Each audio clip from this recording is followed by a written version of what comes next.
เตียนอันใดที่ข้าพเจ้ากระทำแล้วในพระสงฆ์สามปฏิคันหันตุอาจารย์ตัง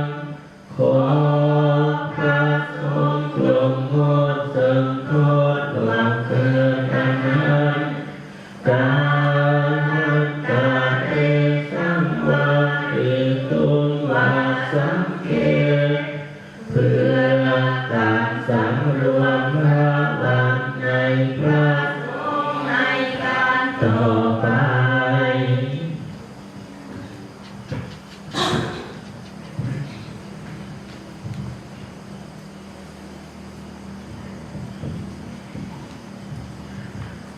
ต่อไปสุดอิติปิโสกล่าวเถื่อสุดของกันเดอร์อิติปิโสภะคะวะอะระหังสัมมาสัมพุทโธวิสัจจารณะสัมปันโนสุขโตกวิทูอนุตตโรปุริสธรรมสารทิสัทธาเทวมโนสานังพุทโธภะคะวะติอิติปิโสภะคะวะอะระหังสัมมาสัมพุทโธวิสัจจารณะสัมปันโนสุขโตโรกวิทูอนุตตโรปุริสธรรมสา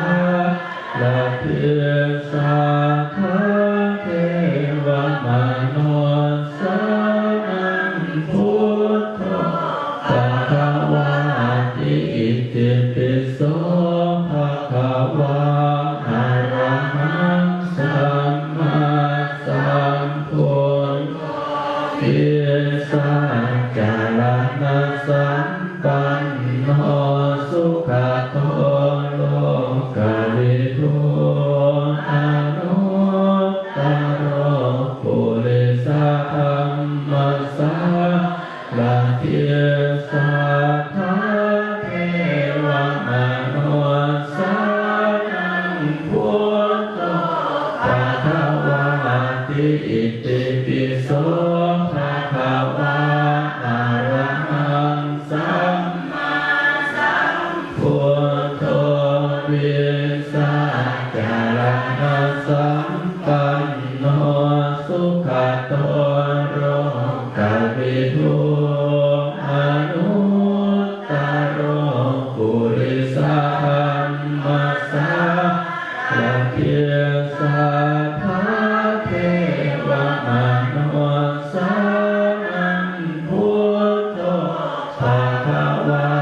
ติอิติปิโสภะคะวะอะระหังสัมมาสัมพุทโธวิสัจจารณะสัมปันโนสุขโตโลกวิทูอนุตตโรปุริสธรรมสารทิสัทธาเทวมโนสานังพุทโธภะคะวะติอิติปิโสภะคะวะ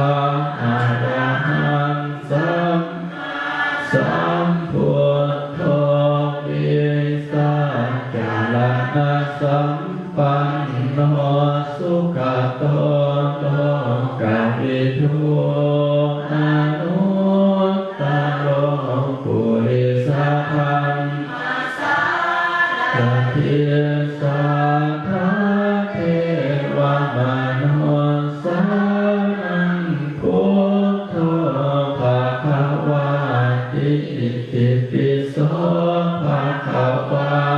อะระหังสัมมาสัมพุทโธวิสัจจารณะ สั